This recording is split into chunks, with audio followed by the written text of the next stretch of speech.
आम का बाग। गांव के बीच में एक आम का बाग था, जिसका माली था सुंदर, लंबा, हट्टा कट्टा, हाथ में लठ लिए पूरे बाग में चक्कर लगाता रहता था। दिन रात वही पास में एक कुटिया बनाकर रहता था। एक दिन दोपहर को वह सो रहा था। इधर कपिल अपने दोस्तों के साथ मिलकर बाग में से आम तोड़ने की तरकीब बना रहा था।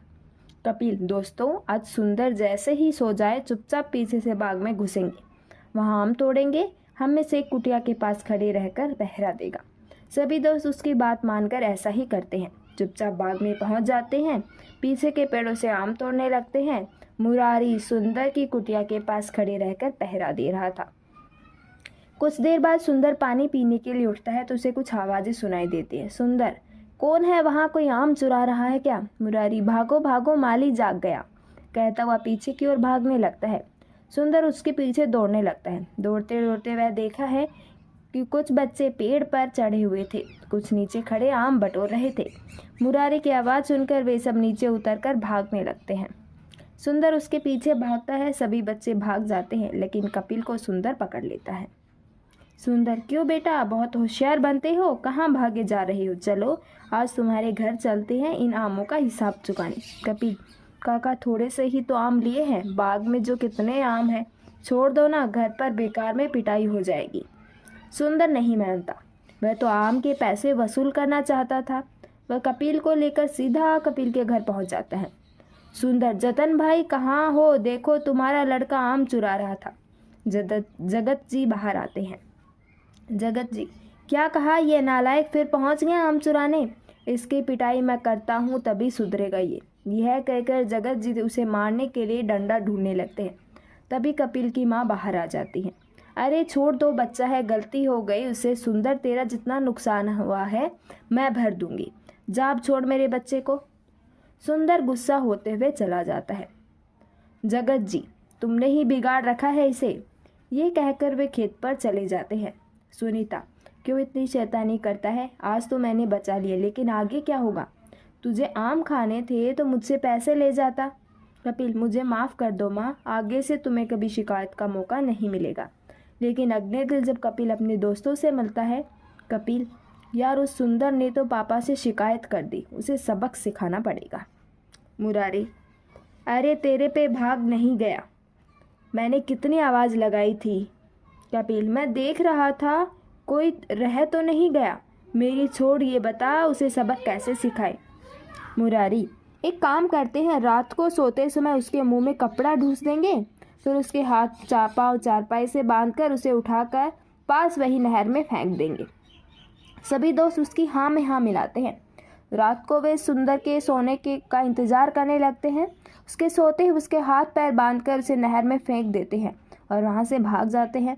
सुंदर बहुत हाथ पैर मारता है।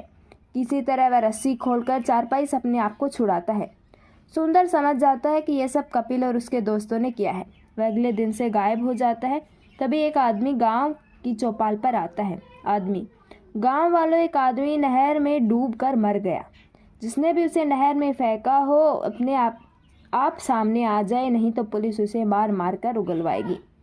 यह सुनकर कपिल और उस दोस्तों के हाथ पैर फूल जाते हैं। कपिल, अरे ये क्या हो गया? वह तो सच में मर गया, अब तो हम सबको फांसी होगी। सभी दोस्त डरते डरते घर पहुंचते हैं। कपिल अपनी माँ के पास पहुंचकर उसे सब सच बता देता है। सुनीता, नालायक, ये तूने क्या कर दिया? किसी को मार देते हैं क्या? अब तो तुझे जेल जाना ही पड़ेगा।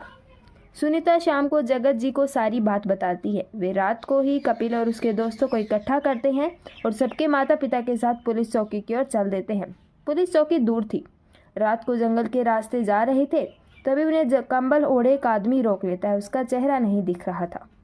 आदमी, आपके बच्चों ने एक आदमी की जान ली है, इन्हें फांसी होगी। जगत जी, भैया, इसलिए हम इन्हें पुलिस के पास ले जा रहे हैं, शायद इनकी सज़ा कम हो जाए। आदमी, मैं इन्हें बचा सकता हूँ, लेकिन फिर ये किसी और को मार देंगे। सभी बच्चे उनके पैरों में पड़ जाते हैं। भैया, हमें बचा लो, अब हम कुछ नहीं करेंगे, घर से बाहर भी नहीं निकलेंगे। आदमी, नहीं, तुमने पहले ही वादा किया था जब आम चोरी किए थे, अब तो तुम्हें सज़ा मिलनी ही चाहिए। बच्चे रोने लगते हैं। उनके माता पिता भी उस आदमी के साथ हाथ जोड़कर प्रार्थना करने लगते हैं। तभी वह अपना कंबल हटाता है। अरे ये तो सुंदर है, यह तो जिंदा है। सुंदर, हाँ, मैं जिंदा बच गया क्योंकि मेरे अंदर ताकत थी। मैंने बहुत मुश्किल से रस्सी तोड़ी और पानी से बाहर आए। कोई और होता तो मर जाता। कपिल भैया, हमें माफ़ कर दो, आगे से ऐसी गलती कभी नहीं होगी, हमें बचा लो। जगत जी, लेकिन वो आदमी कौन था? सुंदर। उसे मैंने ही भेजा था ताकि इन बच्चों की सच्चाई बाहर आ सके, इसलिए मैं यहाँ तुम लोगों का इंतज़ार कर रहा था। अगर ये सारी बातें मैं पुलिस को बता दूँ तो सबको जेल हो जाए। मुरारी भैया, एक बार माफ़ कर दो। हम वादा करते हैं कि हम ऐसा नहीं करेंगे। हमारी ज़िंदगी तुम्हारे हाथों में है। सुंदर सबको माफ़ कर देता है। इसके बाद सारे बच्चे सुधर जाते हैं और मन लगाकर पढ़ाई करने लगते हैं। शिक्षा, कभी किसी का बुरा नहीं करना चाहिए। शर्मीली शिम्मी। एक बार की बात है, एक छोटी सी प्यारी सी बच्ची थी। उसका नाम था सम्मी। सम्मी पढ़ाई में बहुत होशियार थी। पूरी क्लास में उसके नंबर सबसे ज़्यादा भी आते। बस सम्मी में एक कमी थी, वो शर्माती बहुत थी। इसलिए सम्मी को घर बाहर यहाँ तक कि स्कूल के बच्चे भी शर्मीली शम्मी कहकर बुलाते थे। जब भी कोई बच्चा उसे कहता, अरे वो देखो शर्मीली सम्मी आ रही, तो उसे बहुत बुरा लगता। लेकिन अपने शर्मीलेपन के कारण वो उनको कुछ भी नहीं कहती, उन्हें एक बार भी मना नहीं करती, बस अंदर ही अंदर गुस्सा होकर वहाँ से चली जाती। ऐसे ही एक दिन शम्मी के घर उसकी बुआ अपने बच्चों के साथ आई। बुआ सम्मी को बहुत प्यार करती थी, सम्मी भी करती थी, लेकिन वो इतना शर्माती कि बुआ से कुछ कह ही नहीं पाती। इधर बुआ के बच्चे जैसे ही घर के अंदर आए, सबसे पहले को सम्मी को देखते ही बोले, ओ शर्मीली सम्मी, कैसी हो? और फिर जोर जोर से हंसने लगे। बुआ ने बच्चों को तुरंत डांटा, लेकिन बच्चे बार बार उसे शर्मीली शर्मीली कहकर चिढ़ाते रहे और सम्मी के खिलौनों से भी खेलते रहे। लेकिन शम्मी की बुआ जानती थी कि सम्मी अपने शर्मीले नेचर की वजह से कुछ बोल नहीं पा रही है। बुआ सम्मी के लिए खूब सारी चॉकलेट्स और गिफ्ट भी लाई थी। उन्होंने सम्मी को अपने पास बुलाया और उनसे कहा, सम्मी ये लो, ये सब तुम्हारे लिए है। सम्मी शर्माती हुई कहती है, थैंक यू बुआ। सम्मी बुआ से सामान ले ही रही थी कि तभी बुआ के दोनों बच्चे आते हैं और शम्मी की चॉकलेट्स लेने आते हैं। शम्मी उन्हें मना नहीं कर पाती क्योंकि शम्मी को आ रही थी शर्म। फिर इसी तरह शम्मी की पूरी चॉकलेट वो बच्चे उसी के सामने खा लेते हैं और ये सब देखकर शम्मी बिना कुछ बोले वहाँ से अंदर ही अंदर गुस्से से भरकर चली जाती है। फिर अपने कमरे में बैठकर चुपचाप रोने लगती है। उसको लगता है कि वो ऐसी क्यों है, वो क्यों किसी से खुलकर बात नहीं कर पाती, क्यों किसी को कुछ बोलने में उसे शर्म आती है। और ऐसा सोचते सोचते वो अकेले में खूब रोने लगती है। तभी वहाँ पर शम्मी की बुआ आती है। शम्मी को रोते हुए पहले वो उसे गले से लगाती है, फिर शम्मी से बोलती है, शम्मी मुझे पता है बेटा, तुम बहुत समझदार हो, पढ़ने में भी बहुत अच्छी हो, लेकिन शम्मी तुम अपने शर्मीले स्वभाव की वजह से बस किसी से बात नहीं कर पाती, कुछ बोल नहीं पाती हो। इसके लिए पता है तुम्हें क्या करना चाहिए? अपने आंसू पोंछ कर तुरंत शम्मू कहती है, क्या बुआ? बुआ कहती है, सबसे पहले अपने मन इस बात को हमेशा के लिए याद रखो कि तुम किसी से भी कम नहीं हो, तुम में बहुत सारी खूबियाँ हैं। उसके बाद बेटा, जो तुम्हारी सबसे अच्छी दोस्त है या तुम्हें जिसकी बात करना अच्छा लगता है, उससे बात करना शुरू करो, खूब बात करो। और मेरी प्यारी बच्ची, दूसरों के साथ खेलना शुरू करो। तुम जितना दूसरों से बात करोगी, उनकी बातें सुनोगी, तो धीरे धीरे तुम फिर शर्माना भी छोड़ दोगी। समझी मेरी प्यारी बेटी? शम्मी मुस्कुराते हुए बुआ से कहती है, हाँ बुआ, अब मैं अच्छे से समझ गई। शिक्षा, हमें इतना भी नहीं शर्माना चाहिए जिसे हमें नुकसान उठाना पड़ जाए। माँ की डांट। ढोलकपुर जंगल में रुस्तम शेर अपने दोनों बच्चों चीका और मीका को बहुत देर से समझाने में लगा था। अरे मेरे प्यारे बच्चों, चीका और मीका की बातों का बुरा मत मानना। माँ जो भी बोलती है तुम्हारे भले के लिए बोलती है। माँ की बातों को माना करो मेरे लाल चीका और मेरे पीले मीका। रुस्तम शेर के समझाने पर चीका पहले बोलता है, नहीं मुझे नहीं मानना, जब देखो तब माँ कुछ ना कुछ बोला ही करती है। चीका अपने पापा रुस्तम शेर को बता ही रहा था कि तभी झट से मीका बोलता है, हाँ हाँ पापा, भाई बिल्कुल सही कह रहा है। माँ के पास हमें डांटने के अलावा और कोई काम ही नहीं है। खाना देर से खाओ तो डांट, टीवी ज़्यादा देर देखो तो डांट, पढ़ाई ना करो तो डांट, खिलौना तोड़ दो तो डांट, डांट डांट और सिर्फ डांट। अब हम गुस्सा हैं और किसी से भी बात नहीं करेंगे, ना खेलेंगे और ना ही पढ़ेंगे। दोनों की बात सुनकर रुस्तम शेर बोलता है, ठीक है, तुम्हें किसी से बात नहीं करनी तो मत करो। अच्छा ये बताओ तुम सबको गज्जू हाथी कैसा लगता है? तभी चीका बोलता है, कौन? अपने गज्जू दादा? वो तो बहुत अच्छे हैं, बहुत समझदार हैं। उनसे बात करना और उनके साथ खेलना बहुत अच्छा लगता है। और हाँ, वो पढ़ाते भी बहुत अच्छा है, झट से मीका बोलता है। तभी रुस्तम शेर फिर बोलता है, अच्छा मोंटी बंदर कैसा लगता है? मोंटी बंदर? वो तो बहुत शैतान है, जब देखो तब सबको परेशान करते रहते हैं।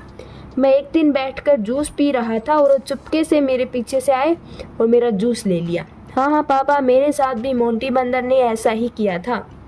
अब जो एक बार दूसरे जंगल में गए थे ना घूमने, और वहाँ से मेरे लिए बढ़िया चश्मा लेकर आए थे, वो चश्मा भी मोंटी बंदर ने लिया था। बहुत खराब है मोंटी बंदर। दोनों एक साथ बोलते हैं। तभी रुस्तम शेर मन ही मन मुस्कुराता है और कहता है, तुम्हारी माँ भी तुम्हें इसलिए डांटती है ताकि तुम बड़े होकर दोनों गज्जू हाथों की तरह समझदार बनो, न कि मोंटी बंदर की तरह।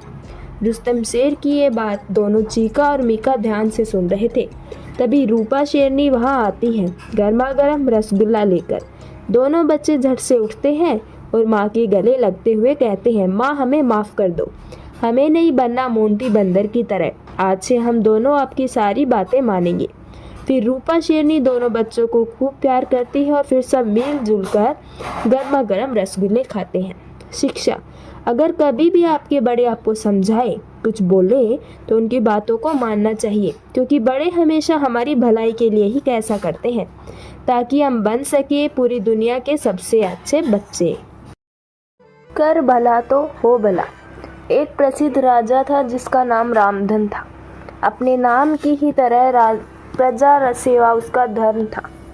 उसकी प्रजा भी उन्हें राजा राम की तरह ही पूजती थी। राजा रामधन सभी की निष्काम भाव से सहायता करते थे, फिर चाहे वो उनके राज्य की प्रजा हो या अन्य किसी राज्य की। उनकी ख्याति सर्वत्र थी। उनके दानी स्वभाव और व्यवहार के गुणगान उनके शत्रु राजा तक करते थे। उन राजाओं में एक राजा था भीम सिंह, जिसे राजा रामधन की इस ख्याति से ईर्ष्या थी। उस ईर्ष्या के कारण उसने राजा रामधन।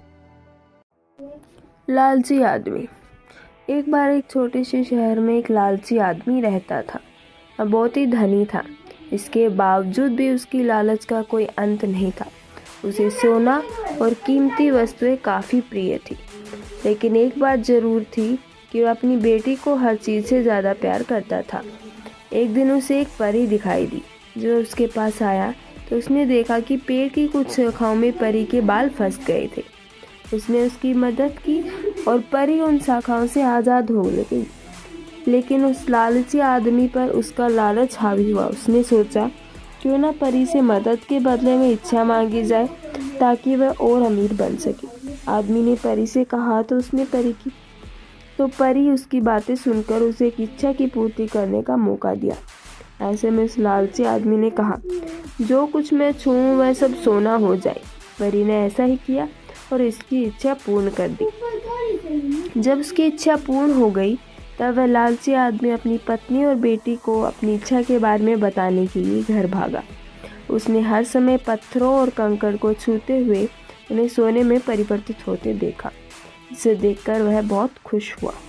घर पहुंचते ही उसकी बेटी उसका अभिवादन करने के लिए दौड़ी। जैसे ही वह अपनी बाहों में लेने के लिए नीचे झुका, वह एक सोने की मूर्ति बन गई। ये पूरी घटना अपने सामने देखते ही उसने अपनी गलती का एहसास हुआ। वह काफ़ी ज़ोर से रोने लगा और अपनी बेटी को वापस लाने की कोशिश करने लगा। उसने परी को खोजने की काफ़ी कोशिश की, लेकिन वह उसे कहीं पर नहीं मिली। उसे अपनी मूर्खता का एहसास हुआ, लेकिन अब तक काफ़ी देर हो चुकी थी। इस कहानी से हमें शिक्षा मिलती है कि ज़रूरत से ज़्यादा लालच पतन का कारण बनता है। अहंकारी गुलाब की कहानी। एक बार की बात है, दूर एक रेगिस्तान में गुलाब का एक पौधा था जिसे अपने सुंदर रूप पर बहुत गर्व था। उसकी एकमात्र शिकायत यह थी कि वह एक बदसूरत कैक्टस के बगल में बढ़ रही थी। हर दिन सुबह गुलाब कैक्टस का अपमान करता था और उसके रूप पर उसका मजाक उड़ाता था, जबकि कैक्टस चुप रहता था। आसपास के अन्य सभी पौधों ने गुलाब को समझाने की कोशिश की, लेकिन वह अपने ही रूप में से प्रभावित थी। एक चिलचिलाती गर्मी में रेगिस्तान सूख गया और पौधों के लिए पानी नहीं बचा। गुलाब जल्दी मुरझाने लगा, उसकी सुंदर पंखुड़ियाँ सूख गई, उसने अपना रसीला रंग खो दिया। एक दिन दोपहर में गुलाब ने ये नज़ारा देखा कि एक गौरैया कुछ पानी पीने के लिए अपनी चोंच को कैक्टस में डुबो रही थी। यह देखकर गुलाब के मन में कुछ संकोच आया, हालांकि शर्म आ रही थी। फिर भी गुलाब ने कैक्टस से पूछा, क्या उसे कुछ पानी मिल सकता है? इसके जवाब में दयालु कैक्टस आसानी से सहमत हो गया। गुलाब को अपनी गलती का एहसास हुआ। फिर दोनों ने गर्मी से पार पाने के लिए एक दूसरे की मदद करी। सीख: किसी को भी उसके रूप में नहीं आंकना चाहिए। कोई भी कभी भी आपके काम आ सकता है। चालाक बनिया। एक गांव में एक बनिया रहता था। उसका नाम लालचंद था। वह सीधे साधे गांव वालों से पैसे ऐंठने की तरकीब लगाता रहता था। एक दिन उसकी दुकान पर किसान आया। वह बोलता है, लाला जी, मुझे घर का सामान चाहिए। अभी पैसे नहीं है, फसल कटने पर दे दूंगा। लालचंद: लेकिन फसल तो 2 महीने बाद कटेगी, तब तक तो मेरा ब्याज कौन देगा? एक काम कर, 2 महीने का राशन ले जा और फसल का आधा मुझे दे देना। किसान मान जाता है। लालचंद उसे कागज़ पर अंगूठा लगवा लेता है। 2 महीने बाद जब फसल कट जाती है तो लालचंद अपना हिस्सा लेने पहुंच जाता है। किसान: लाला जी, फसल तो बहुत अच्छी हुई है। अगर मैं आधा हिस्सा बेच दूं तो 6 महीने का राशन आ जाएगा। आप 2 महीने के हिसाब से फसल ले लीजिए। लालचंद: मुझे पता है, जब मैं तुझे कागज़ पर अंगूठा लगाया था तब तेरी फसल कच्ची थी। मैं दिन रात दुआ मांग रहा था, तब अच्छी फसल हुई है। अभी आधी फसल मेरी है, चाहे वह 6 महीने के बराबर हो या 1 महीने के। अगर फसल खराब हो जाती तो क्या तू मुझे पैसे देता? लालचंद आधी फसल गाड़ी में लाद कर अपने घर ले जाता है। किसान सिर पकड़कर बैठ जाता है। गांव वाले लालचंद से बहुत परेशान थे, लेकिन गांव में वही एक पैसे वाला था जिसे गांव वालों को उधार लेना पड़ता था। साथ ही उसी की दुकान थी जिसे सामान लेना पड़ता था। एक दिन गांव में एक लड़का आया। लड़का: लालचंद, तुम तो भोले भाले गांव वालों को बहुत महंगा सामान बेचते हो। शहर में ये सब बहुत सस्ता मिलता है। लालचंद: तू कौन है? लड़का: पहचाना नहीं सेठ, मैं बनवारी का लड़का हूँ जिसे बचपन में तुमने मारा था। मैं शहर चला गया था, अब पढ़ लिख कर वापस आया हूँ। लालचंद: एक काम कर, मुझे माफ़ कर दे और ये सब बातें किसी गांव वाले को मत बताना। तू मेरी दुकान पर नौकरी कर ले, मैं बदले में तुझे अच्छी तनख्वाह दूंगा, साथ ही घर का राशन भी दे दिया करूँगा। लड़का मान जाता है। वह लालचंद की दुकान पर नौकरी कर लेता है। पूरा गांव उस लड़के को जानता था। जब भी लालचंद की दुकान पर उधार मांगने आता, लड़का उसे इशारे से सब बता देता कि वह गांव वाला कम से कम ब्याज पर पैसे उधार लेता। कुछ तो मना करके वापस चले जाते। लालचंद जब दुकान से घर चला जाता तो वह लड़का चुपचाप उसके खाते में से अंगूठा लगे कागज़ फाड़कर गांव वालों को दे देता। कुछ दिनों बाद लालचंद ने देखा कि फसल कटने का टाइम आ गया। वह पहुंच गया खेतों पर। इस बार गांव वाले भी तैयार थे। उस लड़के ने गांव वालों को पहले ही बता दिया कि लालचंद कैसे उन्हें लूटता है। लालचंद: चलो, अपने लिखे के हिसाब से अपनी फसलों का हिस्सा मेरी गाड़ी में रख दो। किसान: लाल, भाग जा यहाँ से, हमसे कुछ उधार नहीं लिया। लालचंद: ये देखो, मेरे खाते में अंगूठा लगा है। सब गांव वाले हंसने लगते हैं। लालचंद जब खाता देखता है तो उसमें एक भी अंगूठा लगा कागज़ नहीं होता।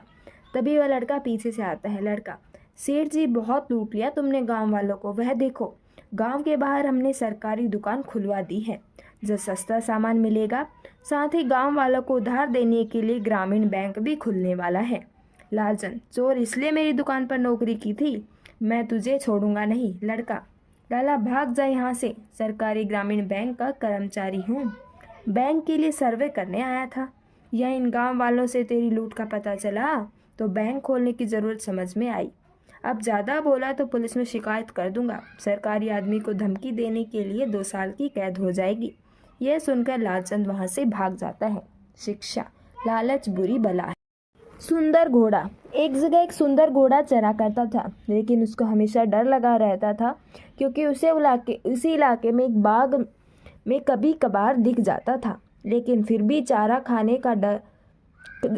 चारा खाने वह घोड़ा उस इलाके में रोज़ निकलता था। एक दिन उसको वहीं पर एक शिकारी मिला। घोड़े ने उस शिकारी से अपनी परेशानी साझा की। शिकारी ने बोला, मुझे डर नहीं लगता क्योंकि मेरे पास बंदूक है और इससे मैं किसी भी जानवर को मार गिरा सकता हूँ।